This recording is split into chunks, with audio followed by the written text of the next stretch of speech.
pool kuningriiki. Ainult pool. Näe, seal tuleb, üks tahab juba saada. Otto tahab pool kuningriiki. Kas keegi tahaks veel pool kuningriiki, kui seda pakutakse? Kristo tahab pool kuningriiki. See poole kuningriigi jutt on hästi tuttav meile muinasjuttudest. On ju niimoodi? Et tavaliselt, no see üks siuke sissejuhatuseks räägin teile anekdoodi, kui tohib. Mõned on võib-olla kuulnud, mõned ei ole. Kes on kuulnud, siis on taas kuulmine, kellel ei ole, siis on see rõõm. Ühesõnaga on üks väga jõukas Araabia naftaärimees, kellel on komme see, et ta korraldab enda suures klossis uhkeid vastuvõttusi. Ja tavaliselt ta, kuna ta on jõukas, siis ta hea meelega näitab kõik oma jõukust, mis tal on.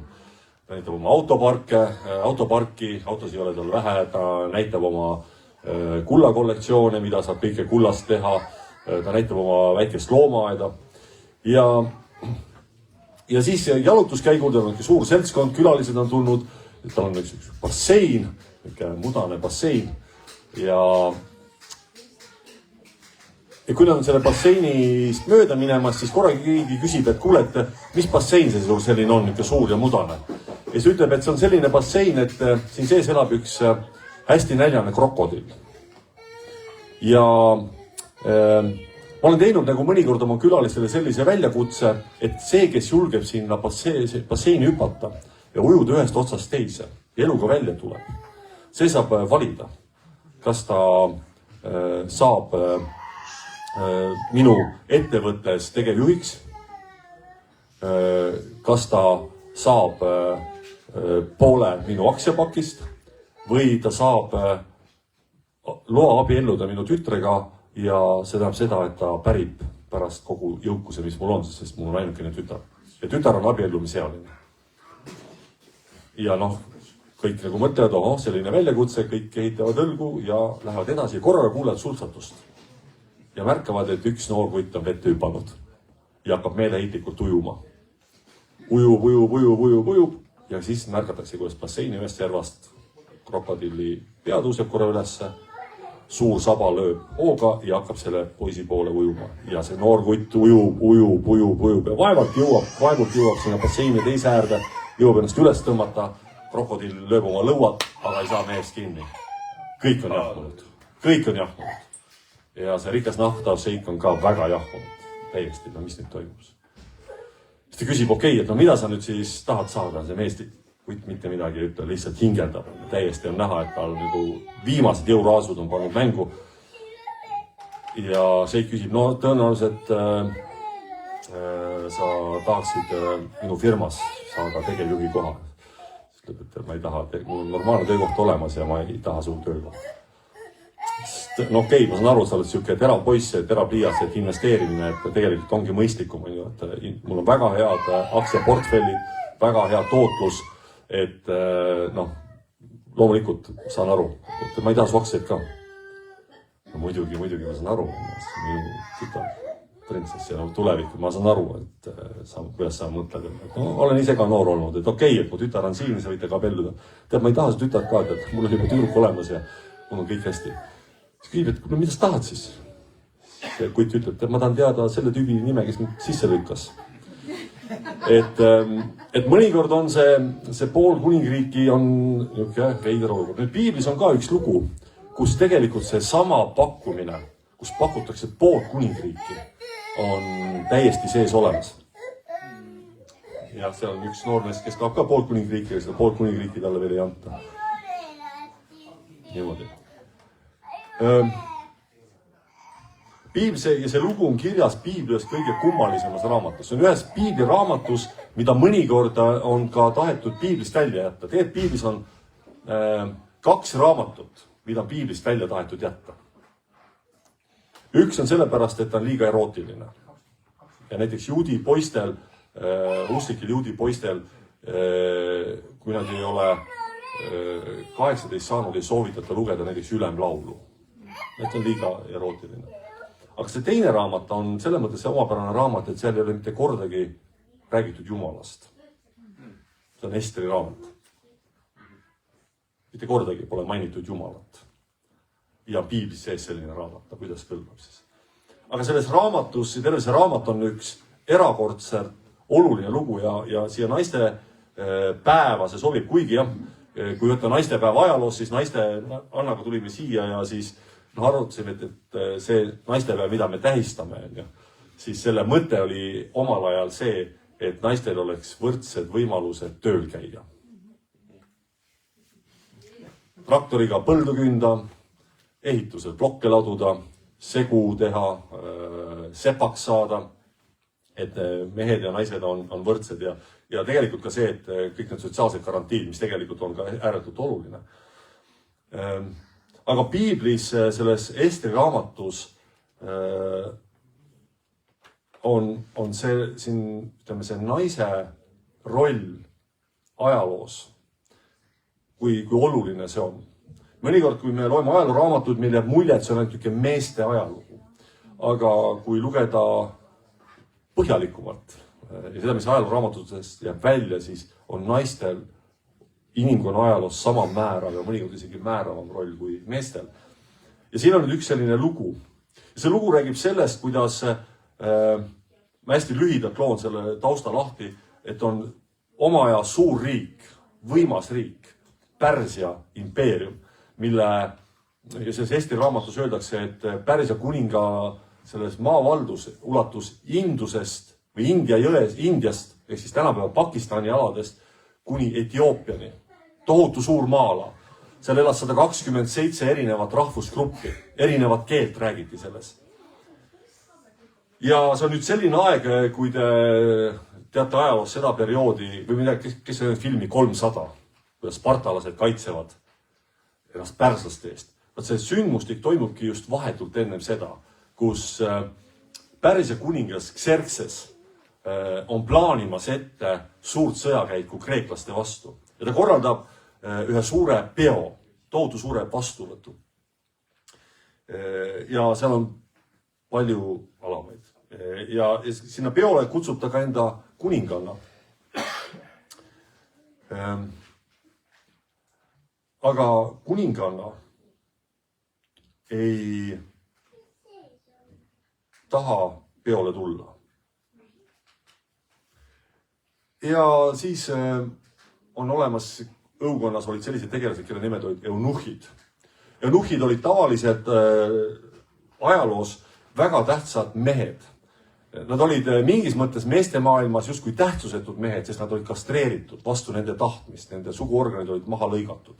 Mõnikord juba poisikesest peale, aga neil oli tavaliselt väga tähtis roll õukondades.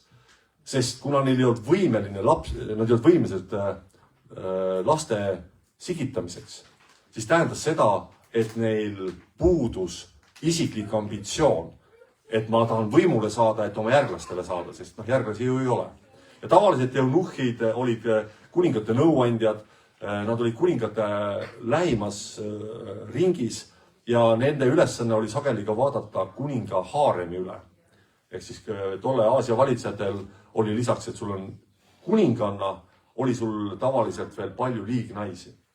Ja nüüd need eunuhid, nõuandjad lähevad kuninga juurde, ütlevad, et kuna kuninganna ei tule peole, siis see annab märgi kõikidele kuningriigi meestele, et nad võivad olla sõnakuulmatud, teha mida nad tahas. Hirmus asi on. Naine ütleb, et kuule, me ei vitsi su peole tulla. Jälle sa sõpradega kokku, hakkate jaurama seal oma mingi sõjakäikudest, värkidest, joote seal, mis meil seal teha on. Ja ütled, et sa peaksid siis kuninganna tema tiitlist ilma. Ja teatagi kuninganna tiitlist ilma. Ja see tähendab seda, et on uut kuningannat vaja. Ja korraldatakse Pärsia riigis nii-öelda missivõistlused, kus otsitakse välja kõige kaunimad neiud ja neid neiusi valitakse üle riigi, need viiakse läbi terve rida iluprotseduure, millest on kõik kirjas, ja kuningannaks ta valib ühe juudi päritolu tüdruku, kelle nimi on Ester, kes on erakordselt ilus. Ja temast saab kuninganna. Ja mingis mõttes võiks öelda, et sellega võiski nagu see lugu päädida, et kuidas ühest peab aru saama, et juudid olid toodud vangi kunagi babiloonlaste poolt. Osad juudid peale seda, kui pärslased vabastasid selle, nad pöördusid tagasi oma kodumaale, aga suur osa juudi kogukonnast jäi ka elama sinna. Kusjuures juurte poolest siiamaani, see Pärsia on tänapäeva Iraan, on juudi juurtega inimesi seal, kes elab. Ja mingis mõttes võiks öelda, et kui me küsida, et mis siis selle Esteri ülesanne on, siis tsiteerides ühte Eesti tuntud laulu, ansambli Tursula, laulu Tiffer, on seal see, et mida mina nüüd siis teen ja siis öeldakse, ole ilus. Et see oleks nagu see Esteri ülesanne, et ole ilus. See ongi sinu ülesanne siin kuningriigis, ole ilus. Sul polegi muud vaja, sest meil on see meeste maailm, me teeme siin, me kogume kokku maailma ühe suurema armee, me lähme selle veidra omavahel tülitsevate kreeklaste vastu ja me näitame, et kes on tegelikult selle kandi kõige tugevamad poisid. Ja siis ongi hea. Ja kuningas korraldab ühe hästi suure peo, jälle vastuvõtu. Ja seal peo käigus ta ütleb sellele kuningannale, et ükstapuha, mida sa tahad. Kas või pool kuningriiki, ma luban sulle. Milline suurepärane võimalus, milline suurepärane hoolisus. Et ma arvan, et iga naine, kui mees ütleb, et tead, ma pool kuningriiki toon sulle. Me teame, meestena teame seda, et kui me kohtasime oma elu armastusi esimest korda, siis oli see tunne, et me oleme valmis kõike tegema. Kas või päikest ja kuud alla tooma ja igale poole minema ja kui vihma ei saja, siis isegi ka õues kokku saama. Igasugused asju olime valmis tegema. Nüüd miks selle, ja nüüd Ester seal palubki ühte kummalist asja. Ja nüüd on tegelikult seal üks teine lugu. Vaadake, see kuningannaks saamine on ühelt poolt väga tore asi ja see muinasjuttudes ongi nüüd äge, printsess ja kuninganna. Kuid õukonda sattumine ei olnud mingisugusesse ägedasse rahulikku kohta sattumine. Sa küll olid tolle seltskonna kroonikate, võiks öelda, esikaanel. Kõik pilgud olid sinu peal. See, mida sina kandsid, see määras ära moe. Ma ei tea, kas keegi teist tahaks olla selles positsioonis. Ma arvan, et natuke tahaks. Naised, et kui sina saad määrata ära, mis on moes, mis on tõeliselt moes, mis on ilus. On ju, praegu läbi selle sotsiaalmeedia me kõik natuke püüame olla see, et see on moes ja see on maitsev ja see on hea ja see on ilus ja see on tore koht ja see on halb koht ja kõik see asi on. Aga samal ajal oli õukond ka tohutu intriigide pesa. Tohutu intriigide pesa. Ja see Ester, see juudi tüdruk satub tegelikult intriigide keskele, ilma seda teadmata, ilma et oleks neid intriige põhjustanud. Tema kuningannaks saamine ei olnud seotud mitte kuidagi sellega, et ta oleks väga tahtnud kuningannaks saada. See oli üle tema tahte, et temast sai kuninganna. Aga samal ajal on siis üks teine lugu, üks teine taustalugu, millest Ester ei tea midagi. Ja see taustalugu on see, et kuningas on määranud üheks sest kuningas ei saa üksinda valitseja. Üheks kõige olulisemaks ministriks ühe mehe, kelle nimi oli Haaman. Ja sellel Haamanile käisid juudid närvidele. Tal ei meeldinud juudid, sest juudid, näiteks neil olid kummalised kombed. Nad iga nädal korra ühes päevas ei teinud tööd. Neil olid väga ranged ettekirjutused, mida nad söövad, mida nad ei söö. Nad kummardasid ainult enda nähtamatut jumalat. Nad rääkisid teistsugust keelt. Need kummaline teistsugune rahvas. Ja kui temast tehakse kuninga järel tähtsuselt teine mees, siis ta annab sellise korralduse, et kes tahab tulla siis sealt pealinna, Suusalinna väravatest sisse, peab kummardama lugupidamisest tema vastu. Ja nüüd on üks juudi mees, kelle nimi on Mordokai, kes ta ei ole Estri isa, aga ta on Estri üles kasvatanud, ta on Estri lapsendanud. Ester on jäänud ilma vanematest väikse tüdrukuna ja ta on võtnud siis ta enda hoole alla. Ja see Mordokai, kes oli ka seal õukonnas asjapulk, siis tema ei kummarda selle Haamani ees. Sest ta on juut ja ta ütleb, ma kummardan ainult Jumalat. Ma olen lojaalne kuningale, ma olen lojaalne sellele riigile, aga ma ei kummarda mingisugust teist venda. Ja see Haaman on läinud kuninga juurde ja öelnud kuningale tead, et sa oled ju meie ajast ju kõige vägevam kuningas, sul on kõige rohkem jõudu, sa oled kõige rikkam, sul on kõige suurem armee. Aga sa tead, et sinu kuningriigis elab üks rahvas, kes ei austa sind. Ja siis ta küsib, mis rahvas see on? Need on juudid. Ja ta vormistab ühe dokumendi, kus antakse luba ja ta annab selle kuningale, kuningas oma pitseriga kinnitab selle, sest kuningal ei ole ka kõiki dokumenti üle vaadata ja see on selline korraldus, kus teatud kuupäeval kõikides Pärsia riigialadel võidakse juudid tappa. Siuke seadus. Ja see on ja Haaman laseb selle laiali saata kogu Pärsia riigile. Pärsia riigil oli tohutult hea teedevõrk, eriti mis tähendas kullerteenust. See kullerteenuste võrk oli niimoodi üles ehitatud, et kui hakati ratsutama, siis olid postijaamad ja postijaamades ootasid alati puhanud kuninglikud hobused. Et kuller hüppas ühest hobuselt teisele. Ja see kuningriik oli tohutult suur, aga need teatud liikusid tolle ja mõistis tohutult kiiresti. Nii et Haaman on teinud sellise asja, ta on valmistanud ette väga kindel kuupäev, see on seadus, mida igal pool ette loetakse, kujutage ette, et sa elad siin, oletame, et siin riigis ja tuleb seadus, et 15. märtsil kõik eestlased hukatakse. Siuke seadus. Mis tähendab, et see on tekib siuke õunõhkond. Ühelt poolt sa tead, et sa oled muudetud ohvriks. Ja teiselt poolt nüüd kõik need, kes näevad võimalust, näevad, et nüüd me teeme neile ära. Ja me võime rääkida, et inimene on hea oma loomused, me oleme toredad inimesed. Aga tegelikult anda natukene võimalust. Leida mingi ettekääne, öelda, et ta on vaenlane, öelda, et ta on räpane, öelda, et kuna ta on teistsugune, siis ta on ohtlik. Siis inimese käsi tõuseb väga kiiresti karistama, kätte maksma, kiusama, haiget tegema. Ilma, et seda isegi ratsionaalselt mõtleks. See on väga lihtne. Ma olen seda ise teinud. Mul on siiamaani väga piinlik selle üle, aga ma olen võib-olla seda kunagi lugu rääkinud, aga kui oli see laulurevolutsiooni aeg on ja mäletate, kes teate, 80. aastate lõpp, siis väike Eesti küla, kus ma olen pärit, Kesk-Eestis, kõik lapsed koos mängisime, väga tore ja tüüpiline siis siuke kolhoos, kus lisaks seal põliselanikule oli seal ka inimesi, kes olid tulnud siis mujalt Nõukogude Liidu aladelt tööle sinna. Meil oli näiteks Moldaaviast ehitajad,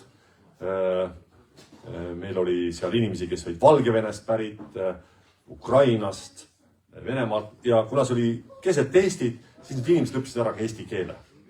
Nii et ainult need Moldaavia ehitajad ja kuna nad elasid rohkem omavaid, nad olidki hooajatöölised, käisid, siis nende eesti keel väga hea olnud, teised kõik rääkisid eesti keelt ka. Ja meil oli üks minust korrus allpool elas siis üks Ukraina pere.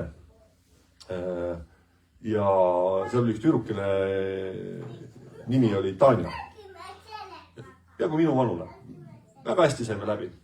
Kui tuli laulev revolutsioon, siis ma mäletan, kuidas me ümber tema kogunesime, ütlesime, et igavene venelane, okupant selline. Ja ta ei saa mitte midagi aru, mis toimub. Mis mõttes? Armsad eestlased. See on väga lihtne tulemus, see on meist kõigis olemas. Nüüd on kuningas andnud selle, kuninga pitsariga on see seadus välja saadetud, see on seadus, mis on mõeldud täitmisele. Seal ei ole nagu enam asja. Ja nüüd see Mordokai läheb Estri juurde. ja ütleb talle ühe väga olulise asja. Ta ütleb, et ära mõtle, et sa kuningakojas paremini pääsed kui kõik muud juudid. Sest kui sa sel ajal tõesti vaikid, tuleb juutidele abi ja pääste mujalt, aga sina ja su isa pere hukkute. Ja kes teab, kas sa mitte ei olegi just selle asja pärast pääsenud kuningliku seisusesse. Vaadake, kui sinnamaani Estril oli see tunne, et see staatus, see positsioon, mis ma olen saavutanud, on sellepärast, et ma olen nii ilus. Ma olin lihtsalt nii ilus. Ma osutasin kuningriigi kõige ilusamaks tüdrukuks. Mul vedas, lucky me. Ja teine, ta ei olnud nii ilus. Ja kui küsida, kes on maailma kõige ilusam naine, Ester oli maailma kõige ilusam naine, saime nüüd selle vastuse teada. Aga nüüd Mordokai tuletab meelde, et võib-olla ei ole asi sinu ilus. Võib-olla see, kus sa oled, seal on mingi teine suurem eesmärk. Ja selles loos ongi see, tegelikult see eesmärk ongi teine. See ei tähenda, et Ester ei oleks tegelikult ilus olnud. Ta oli tõesti ka väga ilus naine. Aga nüüd see, mida Ester siis kasutab, kui nüüd sellele järgnebki, on see pidu, kus kuningas juuakse, seal on pidu ja ta küsib, et mida sa tahad? Sa oled nii ilus naine, ma tõesti armastan sind. Mida sa tahad, et ma sulle teeksin? Siis Ester ütleb, et tead, et on selline seadus välja antud. Et ma olen juut, kusjuures Ester oli enne varjanud seda, et oli juut. See Mordokai oli öelnud talle, et varja seda. Ta sai aru, et see õhkkond on niisugune kahtlane. Et on minu rahva vastu on niisugust jama tahetud korraldada. Kusjuures ennem see Haaman oli juba ka teinud sellise teo, et ta valmistas ette ühe ekstra võllapuu selle Mordokai ülespoomiseks, mis pidi olema 25 meetrit kõrge. Et riputada seal Suusa linnas avalikult rippuma. See on natuke midagi sarnast, mida praegult või hetkel nüüd enam mitte nii tugevasti Iraanis võimul oleva, aga mida see režiim on teinud viimased 40 aastat, et kui sa oled teisiti mõtleja, teistmoodi käitud, hidžaabi ei kanna, kuulad lääne muusikat,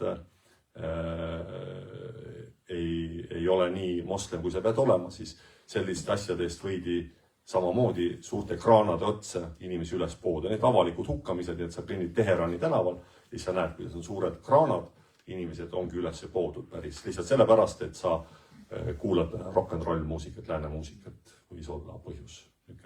Või et sa oled tüdruk, Kiara-vanune ja ei lähe hidžaabiga tänavale pearetita. Sellest see armas režiim seda asja on teinud. Midagi sarnast. Ja nüüd kuningas saab vihaseks ja ta annab hoopis nüüd teistsuguse käsu. Või ta küsib, okei, mida sa tahad? Ja Ester ütleb, et ma tahan, et sa lubaksid kätte maksta nendele, kes tahtsid meid hävitada. See on väga omapärane koht piiblis. Ja kuningas annab selle loa. Sest mis on nüüd juhtunud, et see kuri, mida Haaman tahtis korda saata selle taga, ja et oli see kuupäev antud, siis tegelikult oli juba välja ilmunud kõik need tüübid, kõik need inimesed, kes üle kuningriigi olid valmis, olid juba käinud juutide uste taga, et me varsti tõmbame teil kõrid läbi, tapame teie lapsed, võtame teie varanduse ära, siin majas ma hakkan elama, juudinäru, see sinuga juhtima, nad olid ennast kõik paljastanud. Ja nüüd see oli nüüd nagu juutide ellujäämise küsimus. Ja kuningas sanktsioneeris selle tegevuse, et nad said kõrvaldada, kätte maksta nendele inimestele, anda ennetav löök, mis tänapäeval meile tundub väga hirmus asi. Mina ei ole sõdalane ja sõjanduse ekspert üldsegi. Kui ma olen lugenud ajalooraamatut, siis ma olen aru saanud, et sageli nendes riikides niimoodi need asjad käisidki. Poliitiliste vastaste hukkamised, mõrvamised, mis iganes. Igasõnaga, selle sündmuse kaudu tegelikult juudi rahvas pääses. Ja juudid siiamaani tähistavad seda pühana, mida nimetatud Puurimi pühaks. see tähendab liiskude püha. Seepärast, et see mõte juute tappa tuli sellest, et seesama Haaman viskas liisku. Tal polnud nagu midagi teha, mõtlesin, et okei. Näed, võiks juudid tappa ära. Kui kergekäeliselt see tuleb. Ja juutidel on see suur rõõmupüha. See on selline, kus kogu seda raamatut minnakse sünagoogi, loetakse seda raamatut ette, pannakse ennast, nagu meil on mardipäeval või Halloweenil, pannakse igat moodi riidesse. Ja kui on selle Haamani nimi tuleb, siis tehakse igasuguseid hääli, kõristatakse. See on üks päev aastas, kus ultraortodoksed juudi mehed, kes on pühendanud ainult toora uurimisele, kes ei tarbi mingit alkoholi, siis sellel õhtul joovad nad ennast nii purju, et nad ei tee vahet õigel ega valel. Üks päev, üks õhtu siis aastas on selline omapärane värk käib sellega. Aga eesmärk ei ole juudi kultuuri tutvustamine, vaid küsimus on selles, et see, kus sa oled, võib-olla ongi, sul on mingi staatus, sul on mingi positsioon, sul on mingisugune koht, sa tead, et mul on koht siin ühiskonnas, mul on mingi maine, mul on mingi reputatsioon, meil kõigil on see olemas. Mul on see ka olemas. Mõnikord ma kahtlen selles, aga ma saan aru, et tegelikult see on olemas, et ma saan sellest aru, kui ma lähen poodi ja need inimesed teretavad mind ja ma isegi ei pruugi neid inimesi teada, aga ma aiman, et tõenäoliselt on tegu mõne Sütevaka kooli õpilase vanemaga. Ja siis lugupidamist õpetaja härra vastu öeldakse tere. Ja ma ütlen tere vastu, aga ma täpselt ei tea, kellega on tegu. Et mingi maine on nüüd olemas. Siis see, kui see küsimus, mida Mordokai ütles Estrile või ütleb, et sest kui sa sellel ajal tõesti vaikid, kui on erakordne aeg, kui on eriline aeg, ka sellises dramaatilises mõttes, ohtlikus mõttes, halvas mõttes, ja sul on võimalus muuta, siis kui sina seda ei tee, siis Jumal võib oma pääste tuua, aga sina võid sellest ise ilma jääda. Sa ise võid sattuda löögi alla. See on oluline asi, mida meil on vaja teada. Me võime ennast leida mõnikord väga kriitilistes olukordades, kus me peame olema rahutoojad. Ja see on võimalus see, kas me lähme selle kriisiga kaasa või me oleme rahutoojad. Kui toimub mingisugune vägivald, siis kas ma olen selle vägivalda õlivalaja või ma olen see, kes püüab lepitada või tuua rahu. Kui on mingi ülekohus ja mul on positsioon ja võimalus selle ülekohtu vastu astuda, kas ma teen seda. Ja need küsimused ei ole väga, siin öelda need väga lihtsad, aga kui päris elu olukorras me leiame, kui sa oled näiteks, sa tead, et su naabermajas regulaarselt abikaasad röögivad üksteise peale, siis kas ma lähen ukse taha ja koputan või ma ei lähe? Eestlastena. Ei. Mida ma teen? Kas ma sekkun? Kas ma kaalun, kas see on minu roll või mitte?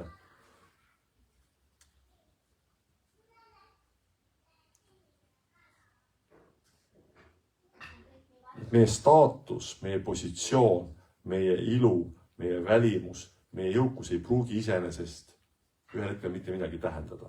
Või võib tähendada see, mida ma teen selle sees, mida ma teen sellega. Seesama Eesti raamat räägib ka sellest, kuidas suur hulk Pärsia kuningriigi jõukaid perekondi sellel mida hiljem juudid eestlased Puurimi pühal kaotasid oma elu. Nende staatus, nende raha ei tähendanud enam mitte midagi. Sest oli kuninga Pitseriga korraldus, mis lubas karistada neid, kes olid nõus minema kaasa põhjendamatu vägivallaga. Inimesed, kes olid valmis minema kaasa, et hukata või kiusata taga ühte rahvast nende seas, kes olid samamoodi üks osa sellest impeeriumi rahvast. Ja teistpidi ka see, et kui me leiame ennast selles kiusatuses, et ma tahan olla see, kes läheb kaasa, siis me ju ei tea, kuidas ajaloo ratas võib teistpidi ühel hetkel pöörata. me ei saa siis taganeda selle taha öelda, et keegi teine tegi ja ma tegin ka. Nii nagu on uuritud, väga põhjalikult on uuritud ja võiks öelda proportsionaalselt ülekohtselt, aga väga palju on uuritud näiteks Saksa sõdureid, kes ja neid mahalaskmisi, mis olid just eelkõige suunatud siis sõjavangide ja tsiviilelanikkonna vastu.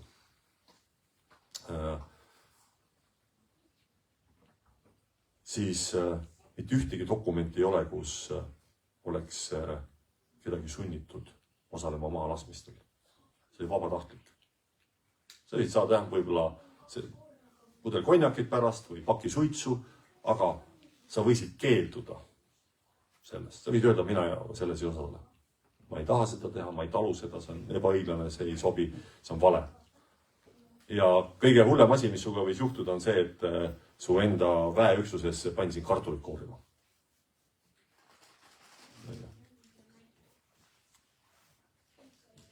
Ja ühel hetkel need mehed pidid vastutama sellest, mida nad tegid. Ehk siis see lugu räägib meile sellest, et see, kes sa oled ja see, kus sa oled. Ja kui sa oled ka kuskile jõudnud, siis ühelt poolt see on vägev asi. See on asi, mille üle võib rõõmu tunde või puhkeda tulla. Et eestlastele me väga palju rahvast ei räägi ja mis mina nüüd ja ei lähe mul ikka nii hästi küll ja teised naabrile veel paremini vaata tema juurde rohkem. Aga see on okei. See on väga hea asi. Kuid selle kõigega kaasneb ka veel mingisugune veel teine asi. Ehk siis see, mida me ka kristlastena võime teada, et see, mis mul on, ei ole ainult sellepärast, et mul oleks midagi. See staatus või see, kuhu ma olen jõudnud, ei ole mitte sellepärast, et mina olen kuidagi eriline.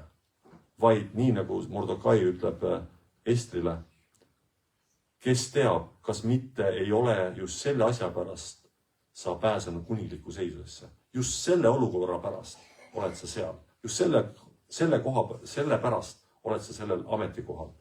Töötad selles kohas. On sul selline positsioon. On sul need teadmised. See andekus. Mis iganes. Sest me näeme sageli, et inimeste isiklik saatus ja ka mõnikord ka riikide saatus on justkui juhuslike vestluste, repliikide mõjus. Keegi kuskil õigel hetkel ütleb midagi, märkab midagi, juhib millelegi tähelepanu. Ja see muudab inimkonna, riigi või rahva ajalugu. Meil on küll enda Ester olemas, aga me võime ka, kuigi ma lugesin täna seda, et Uues Testamendis öeldi, et kogud olgu naised vait ja sellel on oma kontekst ja me selle peal. Aga et kui sa oled midagi saanud elus, kuhugi jõudnud elus, siis julge ka seda küsida, et Jumal, miks ma olen see? Mis on see? Mis on need uksed, mida mina saan lahti teha? Kes on need inimesed, kelle juures ma saan olla? Ja samas, nagu selles loos, Ester oli ka väga hea kuninganna. Ta ei olnud siis selline mingi enda või siis juudi rahva agenda ajaja kogu aeg. Sest selles samas loos, mida ma ei lugenud veel ette, ei loegi ette, aga Mordokai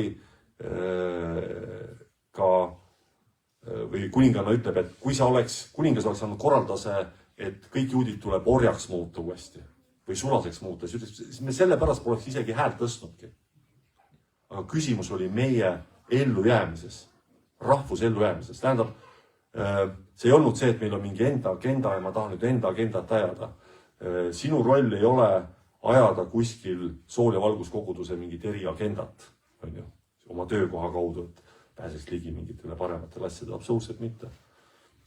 Aga et Jumal on andnud sulle mingid omadused, tarkuse, välimuse, oskuse teha, raha, luua laule, olla omal alal väga hea, siis sellel on mingisugune suurem roll, see võib olla suurem roll kui sina ise.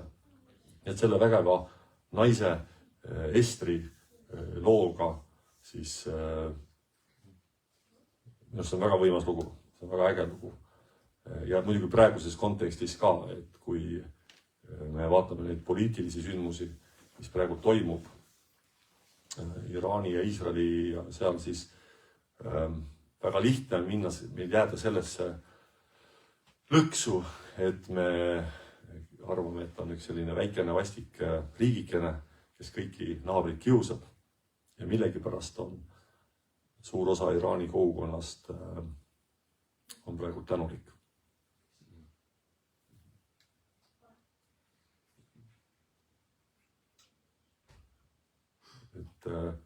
Tõenäoliselt ei oska öelda, mis seal tuleb. Me ei soovi mitte kellegi surma, ei soovi mingit hävingut tapmast, ei ole. Aga et nende rahvaste ajalood on omavahel põimunud väga tugevalt. Kui Pärsia kuningas Küüros vabastab või purustab Uus-Babyloonia riigi ja lubab juutidel tagasi pöörduda enda kodumaale ja rahastab Jeruusalemma templi ülesehitamist ja Jeruusalemma müüride ehitamist, kindluseks uuesti muutmist, mis tundus täiesti jabur, siis juudid isegi uskusid, et Küüros ongi tõotatud Messias. Ja kuni selle islami revolutsioonini elas Iraanis väga tugev juudi kogukond. Praegult öelda avalikult Iraanis, et ma olen juut, võib olla väga-väga ohtlik. Ja kui sa oled Iisraeli riigi kodanik, siis see tõenäoliselt tähendab sulle surmanuhtlust kohe. Iraani kodanikul Iisraelis käia, ma ei tea, kui lihtne see on, see muidugi sul on, aga kui sa oled iraanlane, siis Iisraelis sind ei ähvarda mitte midagi. Sellepärast, et sa oled iraanlane lihtsalt, või et sa oled šiia moslem või sa oled sunni moslem, see ei tähenda mitte midagi, aga vastupidi, see tähendab. Meie ülesanne on kristlastena palvetada ikkagi rahu eest. Iraanis on suur kristlaskond olemas. Samamoodi nagu on Iisraelis olemas kristlaskond. Suur osa Iisraeli kristlaskonda küll ei ole rahvuselt juudid, vaid hoopis araablased. Meie asi on palvetada nende maade ja rahvaste eest. Nii, et tõuseme korra, palvetame. Palun mõnistust teile kõik naised ja palun mõnistust ka nendesse maailma nurkadesse. Issand, me täname selle eest ühelt poolt, et me võime olla rõõmsad ja oma naiste üle, et me elame maailmas, kus on mehed ja naised. Issand, me täname ka selle eest, et kui me mõtleme sellise mõiste peal nagu ilu, siis me alati mõtleme seda läbi naise. Ja see on kuidagi, käib sinu looduga kaasas. Lihtsalt, kui me kuulsime ka sellest erakordsest naisest Estrist, kes võib-olla isegi ei teadnud oma erakordsest rollist, kui temast sai Pärsia riigis kuninganna. Ja võib-olla sellel hetkel oligi see tunne, et lihtsalt mul vedas, et ma olen nii, et mul on selline välimus antud ja kõik see jõukus, see luksus, mis mu ümber on, et see on kuidagi lihtsalt selline tore asi ja ma olen kogemata selle saanud. Siis ühel hetkel leides ennast selliste õukonna intriigide ja kõige selle keskelt, et see noor naine mitte ei läinud intriigidega kaasa, aga ta kuulas seda, mida see positsioon on talle andnud, millise hääle see positsioon on talle tegelikult andnud. Issand, ja kui sa oled meid ka pannud ükstapuha, kas oma töökohtadesse, sõpruskondadesse, oled andnud meile ja me oleme kuhugi jõudnud oma staatusega, oma oskustega, siis ma palun, et sa näitaksid ka seda, mille pärast see meil on. Et me ei elaks selles illusioonis, et see kõik on ainult minu pärast. Et mina olen nii tore ja nii ilus ja nii äge, et ma olen selle kõik välja teeninud. Issand, ja me tahame olla õnnistuseks nende inimeste seas, kelle juurde sa oled meid pannud. Issand, me sinu nimel õnnistame praegu neid rahvaid, kes on tegelikult omavahel sõjas. Issand, me õnnistame Iraani rahvast, me õnnistame Iisraeli rahvast. issand, me palume sinu armu alla ukrainlased ja venelased. Jeesus. Issand, sa näed, et maailmas neid konfliktipiirkondi on palju ja kus on ainult väga-väga vähe vaja. Ja see püsirohu tünn võib kohe plahvatada. Aga issand, me palume, kus iganes on sinu lapsed, kus on inimesed, kes usaldavad sind, et nad võiks olla rahutoojad. Issand, ega sellises kriisiolukorras palun anna meile ka sellist otsustavust, nii nagu oli seda Mordokail ja oli Estril otsustavust. Palun ka, et meil oleks seda otsustavust. Välja astuda, olla julge.